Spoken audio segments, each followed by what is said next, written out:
Ada pertanyaan umum Ustaz sebelum kita bahas khilafahnya ini. Pertanyaan umum. Ini kadang-kadang saya juga setuju dengan pertanyaan ini. Wong di negara asalnya itu loh sudah ditolak, sudah dibubarkan. Bahkan di negara-negara yang dibubarkan, kenapa kok Indonesia maksa gitu? Nah, pertanyaan ini tadi saya sudah dapat jawaban dari versi Profesor Suteki. Saya mau dapat jawaban dari versinya Ustadz Azizi. Kalau versinya Profesor Suteki tadi begini Ustadz, ya gampang aja Gus, bikin aja logika terbalik. Anggaplah itu berdiri di Palestina. Seiring dengan waktu, bisa saja Hizbut Tahrir di Palestina itu terkontaminasi ideologi lain, kayak rusak, kayak apa, kayak liberal, kayak bisa saja. Nah, tapi kan apakah dengan begitu terus yang Indonesia ikut rusak? Jangan-jangan yang justru yang di Indonesia ini sebagai revolusioner terbaiknya gitu. Itu jawaban versi Profesor Suteki gitu. Di mana-mana sudah ditolak, dibubarkan kok. Masa Indonesia memaksakan kehendak? Nah, menurut versinya Ustadz Azizi pripun sebagai peneliti ini, monggo. Apa benar ditolak Ustadz atau dibubarkan di negara-negara luar? Baik. Jadi pertama perlu diketahui dulu bahwasannya kebenaran itu tidak dinilai dari itu sebetulnya. Oh gitu. Kalau dinilai dari itu ya dakwah Rasulullah berarti ditolak gitu. Kenapa? Karena di daerahnya sendiri ditolak beliau itu. Oh. Bukankah di Mekah itu beliau dikuyo-kuyo? Masuk akal, masuk akal. Saya dikurung dulu, ayo, kurung sih. Kalau itu menjadi rujukannya ya berarti Rasulullah berarti gagal dong di Mekah berarti. Pohon lanjut Ustaz. Nggih. Jadi beliau dikuyo-kuyo sampai ke Taif juga dikuyo-kuyo sampai nanti pertolongan justru datang dari wilayah lain ternyata Madinah. Dari daerah lain yaitu di Yasrib. Yasrib ya. Sebelum Madinah Yasrib ya.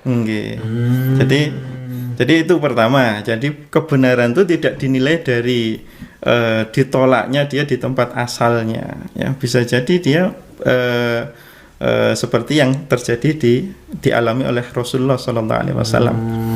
Itu pertama. Kemudian yang kedua, kita perlu tahu kenapa kok dakwah Hizbut Tahrir ini ditolak ya di banyak negara, bahkan di negeri ini. Ya. Benar memang ditolak memang Ustaz. Ditolak oleh rezim. Ya, tepatnya ditolak oleh rezim. Ya. Karena dibubarkan melalui tangan rezim kan begitu. Kenapa? Karena apa yang didakwahkan oleh Hizbut Tahrir ini ya sesuatu yang mengancam eksistensi daripada kapitalisme yang saat ini sedang bercokol di dunia. Gitu. Jadi kalau berubah menjadi atau berhasil ini khilafah ini tegak, maka dia akan menjadi magnet politik yang luar biasa yang akan menggusur kapitalisme dunia. Sebagaimana sejarahnya dulu. Mereka itu berusaha menghancurkan khilafah itu sudah ratusan tahun prosesnya. Sampai akhirnya runtuh kekhilafahan Utsmani itu dengan berbagai macam trik, ya, intrik ya. Pengkhianatan di dalam dan serangan dari luar. Begitu juga untuk menegakkannya ini tentu akan dihalang-halangi sedemikian rupa oleh mereka-mereka yang dulunya menghancurkan kekhilafahan itu tentunya. Karena sebagaimana mereka telah berhasil menghancurkan, mereka tentunya tidak ingin ini bangkit lagi karena ini adalah raksasa bagi mereka ya. Raksasa yang akan menggusur kepentingan-kepentingan mereka. Karena penjajahan di dunia saat ini terjadi karena hegemoni ya kapitalisme dunia ini. Ya. Dimana kalau Islam itu kemudian diterapkan misalkan di Indonesia ya, berhasil diterapkan kekhilafahan, misalkan masyarakat sepakat atau masyarakat menuntut perubahan itu ya, kalaupun tidak semua mayoritasnya misalkan sehingga kemudian apa saja yang diterapkan di negara ini atau di negeri ini adalah hukum Islam atau syariat Islam.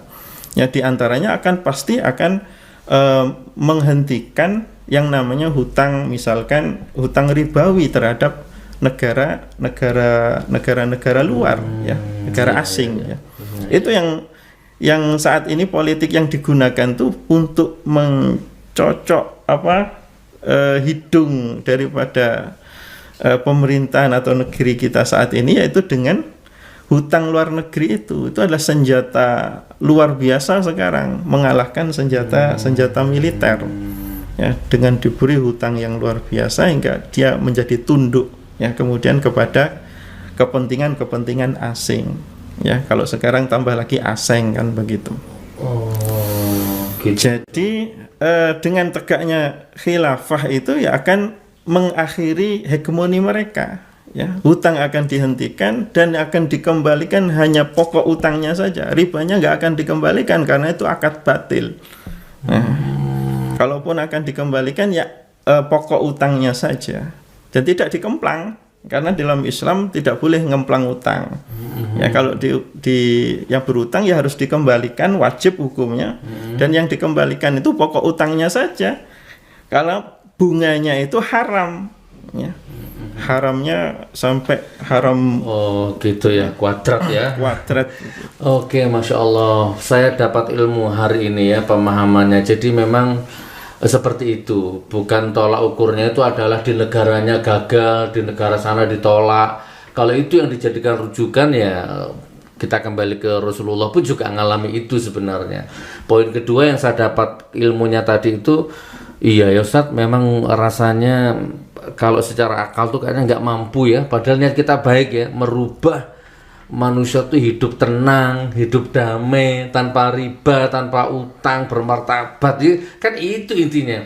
Tapi orang yang atau apa namanya global elite punya kepentingan itu nggak terima. Tapi ya miris dan ironisnya ternyata umat Islam sendiri malah banyak yang condong membela ke kebatilan tadi itu. Barakallah. Oke, dua ilmu sudah kita dapatkan ya. Jadi kurang lebihnya seperti itu. Baik Ustadz Azizi, kita masuk ke inti sekarang, masuk ke hakikatnya. Hizbut Tahrir selesai sudah ya. Jenengan sebagai peneliti sudah ngasih penjelasan bahwa apa bedanya dengan FPI, Muhammadiyah, NU, Hizbut Tahrir, apa bedanya? Apa hampir sama atau bagaimana Ustadz? Bedanya? Kalau Hizbut Tahrir yang setahu kami adalah memang partai yang konsen di dalam mendirikan khilafah. Oh, partai, bukan ormas ya? Partai karena apa yang dilakukannya adalah aktivitas-aktivitas partai politik. Ya. Oh, berarti kayak PKB gitu ya, PAN, PKS gitu. Begini, sekarang memahami politik ya. Oke. Jadi politik yang dipahami oleh Hizbut Tahrir itu rupanya tidak seperti politik yang dipahami kebanyakan masyarakat ya. Nah, karena politik itu dikembalikan kepada asal katanya adalah saya susu siasatan, artinya mengurus urusan. Ya, sasal khail misalkan yaitu mengurus kuda, memberi makan, membersihkan dan lain sebagainya. Nah, saya susu siasatan, siasat itu atau politik dalam bahasa Arab, siasat itu tadi, itu artinya mengurus urusan sebetulnya. Nah, kalau kemudian disematkan asyara'iyah menjadi asyasah asyara'iyah, berarti mengurus urusan dengan berdasarkan syariat. Nah, sehingga ada kitab namanya Asyasah Asyariyah misalkan karangan Ibnu Taimiyah Al-Harrani. Nah, itu isinya ya bagaimana mengurus urusan ya berdasarkan syariat Islam. Nah, khilafah itu sebetulnya didirikan oleh Hizbut Tahrir atau Hizbut Tahrir memiliki cita-cita ya akan keberlangsungan khilafah itu bukan untuk menjadi berkuasa, bukan. Jadi Hizbut Tahrir tidak diajari untuk berkuasa, tidak. Tetapi untuk bagaimana dengan kekuasaan itu kemudian bisa mengurus urusan umat ini dengan syariat Allah Subhanahu wa taala. Ya, kan sementara ini dipahami politik itu kotor, politik itu najis, itu karena yang dipahami politik itu adalah merebut kekuasaan atau meraih kekuasaan saja. Berhenti di situ, padahal setelah meraih kekuasaan itu untuk apa kekuasaan itu? Yaitu untuk mengurus urusan umat, ya, mengurus urusan rakyat, berkorban ya, mendedikasikan dirinya, waktunya, tenaganya, bahkan nyawanya untuk kemaslahatan umat. Ini yang tidak ada di dalam sistem kapitalisme yang semua diukur dengan materi, yang pemilu dan lain sebagainya, keluar harta banyak.